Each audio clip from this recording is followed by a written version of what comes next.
To be very honest, one thing that I realized from my master's was that if somebody does come to advise for advice to me on this matter, I would say please practice for a bit, even if it is for a year or 2 years, because it does give you some clarity on whether the field you have chosen is right or not.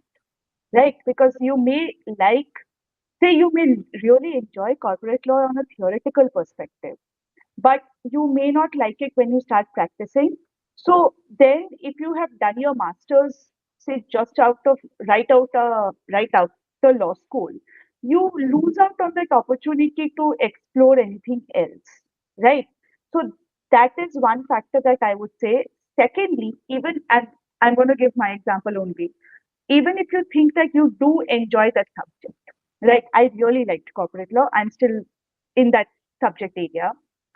It was easier for me to do my masters or understand certain concepts in my masters and relate it back to my Indian practice examples, right? Which is exactly what the masters also does, because a lot of the papers that we ended up reading were also comparative papers.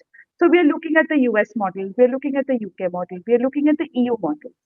But then the question comes is, okay, what happens in your jurisdiction? How do these clauses work out in your jurisdiction? Now, if you have interned even in the greatest of the tier one firms of the country, it's highly unlikely that you have worked on a transaction from the beginning to the end, because it's just how internships are also kind of scheduled or managed in the country. Like we barely get internships of more than a month, month and a half. Transactions run from at least 3 to 4 months, if not for 6 months or a year. So it is very difficult to get that holistic experience unless you have practiced for that little bit.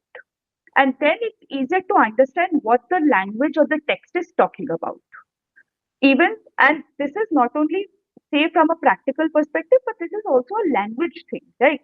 Because sometimes when you study the text, you'll realize that, oh, we do these things in a certain way, but we didn't know why we used to do these things.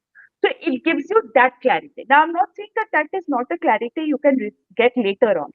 Okay, you have done a master's, you understand the theory, now you're seeing it in practice.